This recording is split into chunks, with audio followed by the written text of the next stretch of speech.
You know, there is a specific medical diagnosis, 2 words actually, that I think might just be one of the most frustrating things a human being can ever hear in a doctor's office. Oh, I can guess. Yeah, it's unexplained infertility. It is absolutely maddening because what that really translates to is, well, it means we know something isn't working, but the standard checklist we use, it didn't find the problem. Yeah. So, good luck. Right. It feels like a complete dead end. It feels like you're broken and nobody has the schematic to fix you. But today we are taking a deep dive into a stack of research and methodologies that suggests unexplained might just mean, we aren't looking at the whole picture. Exactly. We are diving into the Berkley method of integrative reproductive wellness. Right. And this is centered on the work of Mike Berkley. He is a real heavyweight in this field. He's a licensed acupuncturist, a fellow of the American Board of Oriental Reproductive Medicine, and he's the founder of the Berkley Center in New York City. Which is a very specialized clinic. Very. And what makes this material so interesting, and frankly, so hopeful for a lot of people, is that he pushes back hard against the way we are usually taught to think about reproduction. You mean like the high school biology version? That's exactly it. The old, egg meets sperm, magic happens narrative. Yeah. It's always portrayed as this singular, localized event. Like it's just a matter of timing. Right, get the timing right and boom. But the core thesis of the Berkley method is that fertility is not an isolated event at all. It is an ecosystem problem. It is a systemic, whole-body event. I really love that analogy, an ecosystem. So if the ecosystem is off, like if the soil is toxic or the weather is bad or the resources are low, it really doesn't matter if you have the seed. Nothing is going to grow. Nothing is going to grow. That makes total sense. And the mission for this deep dive is to unpack how integrative medicine, specifically combining advanced reproductive science with natural therapies like acupuncture and herbal medicine, actually goes about fixing that ecosystem. Yeah, treating complex challenges. Exactly. We're talking about everything from supporting IVF cycles to the really heavy, often unspoken topic of preventing miscarriage. And I think we need to flag something right at the top before anyone tunes out thinking, well, that sounds great, but I don't live anywhere near New York City. Oh, yes, absolutely. A huge chunk of this source material is actually dedicated to a remote protocol. Right. It's the how-to for applying this exact expertise when you are 1,000 miles away. Yeah. It's surprisingly structured, and we will get to the logistics of that later because it's a really crucial piece of the puzzle for a lot of people. It changes the game completely. So let's start with this whole body paradigm, because I think when people are struggling to conceive, the focus becomes so hyperfixated. It does. It's all about the ovaries, the uterus, the fallopian tubes. It becomes very mechanical. It is mechanical, and frankly, it's reductive. The source material argues that fertility relies on a complex checklist that goes way beyond just the reproductive organs. It's not just about gametes. If you treat a woman like she is just a walking pair of ovaries, you are missing like 90% of the equation. So what is on this checklist then? If we aren't just looking at egg count, what else matters? Well, obviously balanced hormones, that's the baseline. Right. But then it goes much deeper. You need healthy, robust blood flow specifically to the uterus and ovaries. You need a regulated immune function, which is a huge one we'll talk about. Yeah, the immune stuff is wild. And you need low systemic inflammation. And there was one that really caught my eye in the notes here. Strong mitochondrial function. Yes. This is so often overlooked. Now, I haven't thought about mitochondria since, 10th grade science class? The powerhouse of the cell. The powerhouse of the cell, exactly. Why is that headlined in a modern fertility protocol? Well, think about what an egg and a sperm are actually trying to do. They're trying to create an entire human being from scratch. Reproduction is arguably the most energy-intensive process a human body can undertake. It takes a lot of fuel. A massive amount. Cells need all that energy to divide, to mature, to actually implant into the uterine wall. So if your mitochondria are sluggish, then the cellular fuel just isn't there. It's sort of like trying to run a marathon when you haven't eaten in 3 days. You might take a few steps, you might even start the race, but you're going to collapse before the finish line. That makes perfect sense when you put it that way. But the terrifying part of this checklist is the consequence section. The source says if even one of these factors is compromised, the whole system can fail. Yes. Just one factor. That's wild.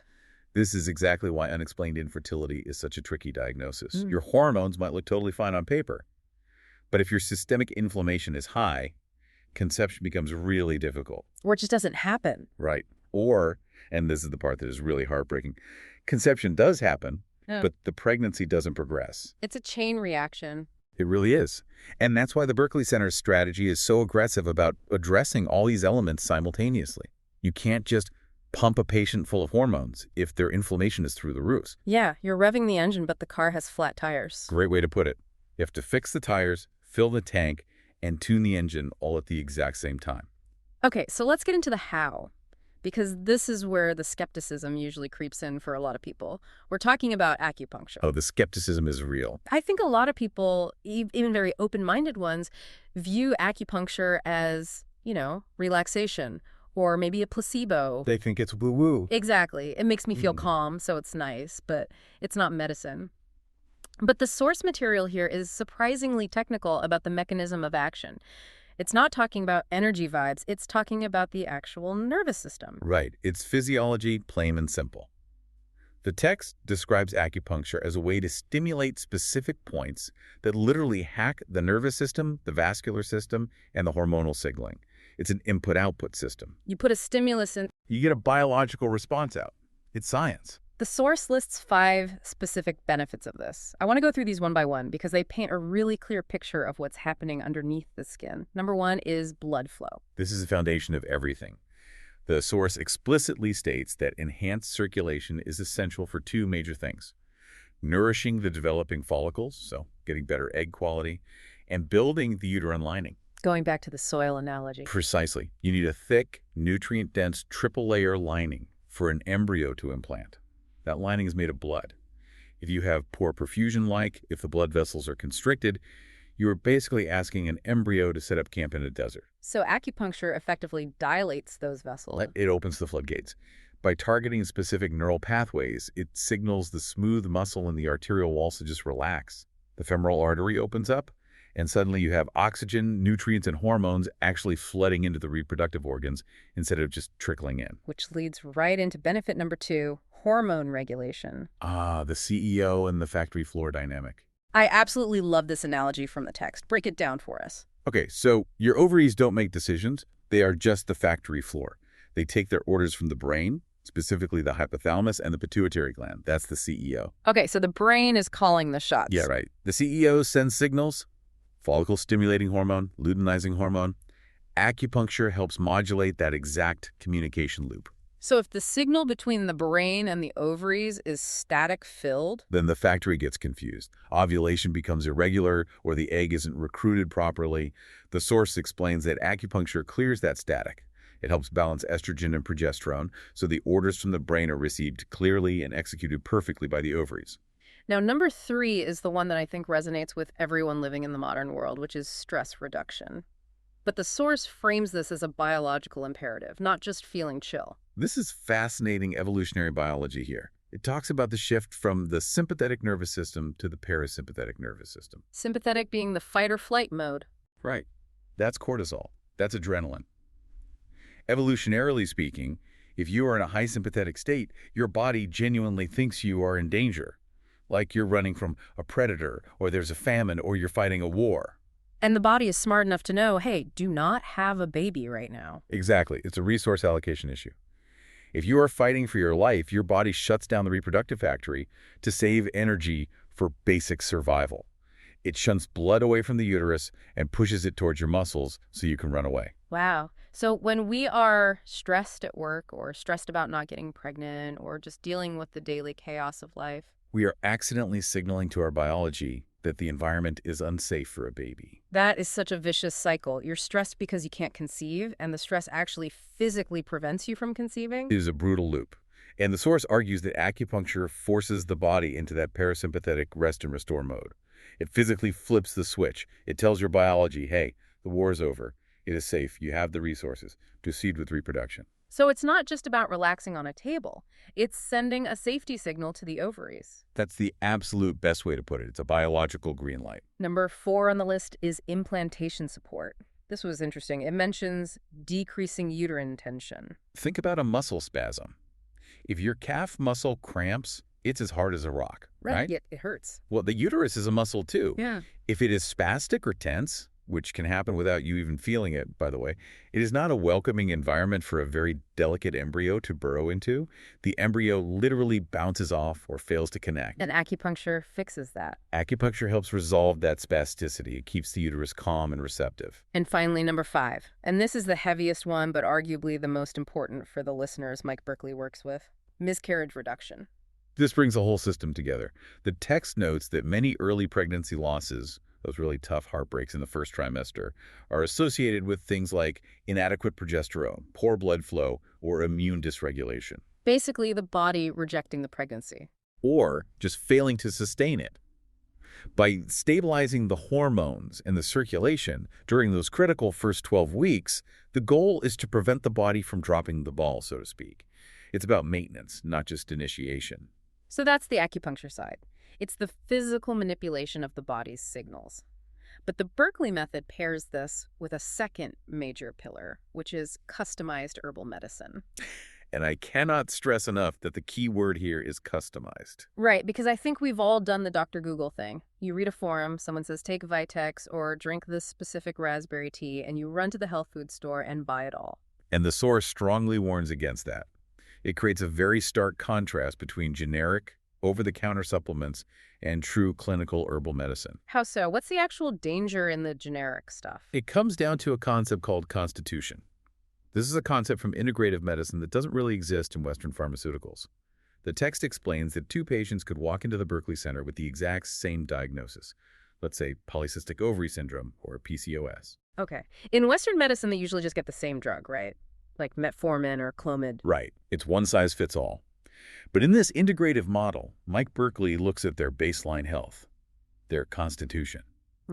One patient might run hot. What does running hot look like medically? It means they have a lot of inflammation. Maybe high blood pressure, they're easily agitated, they have a red face, they're thirsty all the time.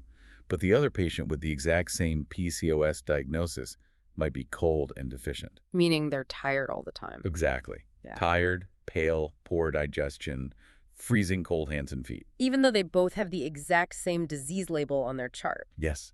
And if you give them the same generic herb from the internet, you might help one and completely hurt the other. Wow. If you give a heating herb to the patient who's already running hot, you're just adding fuel to the fire.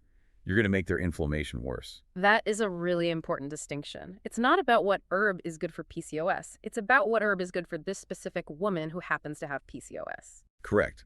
The herbal formula has to be tailored to the person, not the disease. And when you get that match right, the source lists some really incredible outcomes. Yeah, let's look at those specific applications, because they cover some very stubborn conditions. Reducing inflammation is a huge one, specifically for endometriosis. Because endo is so painful. And it's fundamentally an inflammatory disease. If you can cool that fire down with herbs, you drastically improve the environment for the egg and the embryo. The text also mentions regulating cycles for those PCOS patients we just talked about. And here is one that I think is the real frontier of fertility medicine. Calming overactive immune responses. Okay, you have to explain that. That sounds almost like science fiction. Well, think about what an embryo actually is. It contains DNA from the father, right? Right. So to the mother's body, that is technically foreign DNA, just like a virus or a bacteria. Oh, wow. So the immune system attacks the embryo. Sometimes, yes. If a woman's immune system is a little too vigilant, a little too revved up, it identifies the embryo as an invader and it attacks. This is very often a root cause of those unexplained repeated miscarriages. So how do herbs fix an immune attack? Certain herbal protocols described in the source can help modulate that response. Notice I said modulate, not suppress. They don't suppress the immune system like a strong drug would, which would leave you open to getting sick. They just calm it down enough to say to the body, hey, this embryo's a friend, let it stay. That is fascinating. Oh. Now, there is another application for the herbs that leads us into a very specific and honestly often ignored section of this deep dive, the male factor. Ah, yes, the forgotten 50%. The source is very clear on this. Fertility is a dual equation. But I feel like the guy is almost always left out of the treatment room until the very bitter end. It's a huge blind spot in reproductive medicine. We tend to focus 90% of the effort and the blame on the woman. But the Berkley method explicitly mentions using these exact same therapies, acupuncture and herbs, to improve sperm count, motility, and morphology. Morphology is the shape of the sperm. Right. Yeah. Is the swimmer shaped correctly to actually penetrate the egg? Yeah. But it goes way beyond just fertilization. The source links sperm quality directly to recurrent pregnancy loss. Wait, hold on. So a miscarriage might be caused by the sperm quality. Because I think most people assume that once the egg is fertilized, the guy's job is completely done. That is a massive misconception. If the sperm has fragmented DNA, if the genetic payload it delivered is damaged, the embryo might start to grow initially, but eventually it hits a wall.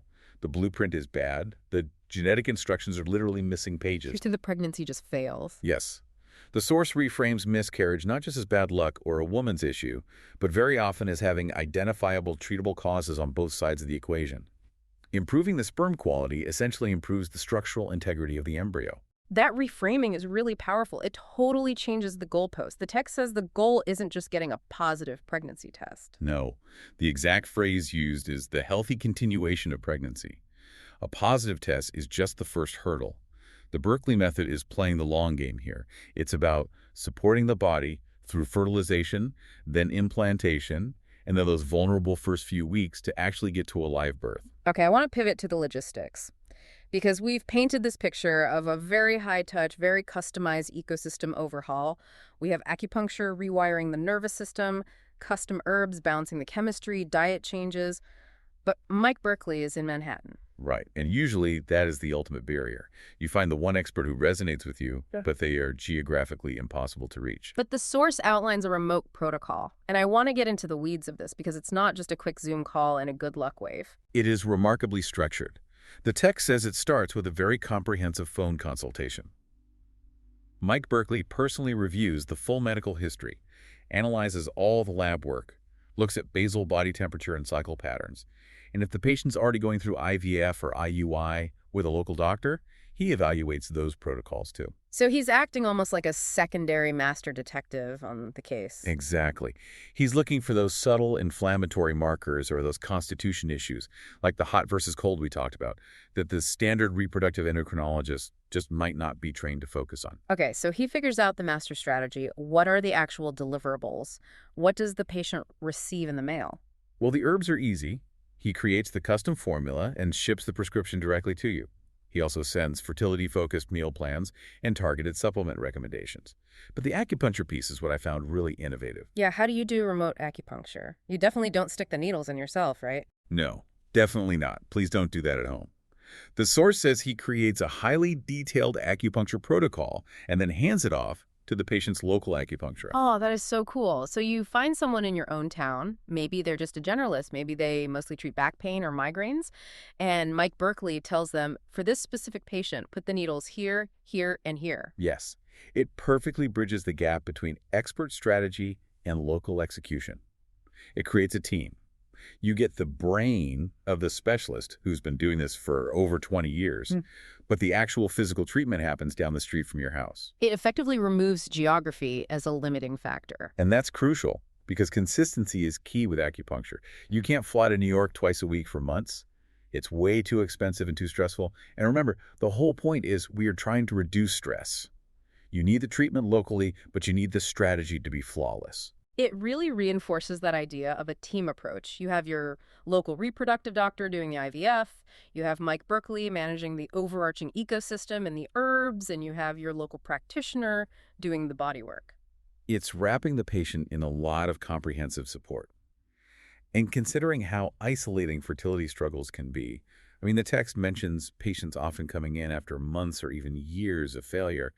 That structure is probably just as medicinal as the herbs themselves. Absolutely. Just knowing there is a solid plan, knowing someone is looking at the whole board, not just one isolated piece. A plan that actually covers all the bases. So let's try to synthesize all of this. We started with the idea that fertility is incredibly complex. It's an ecosystem.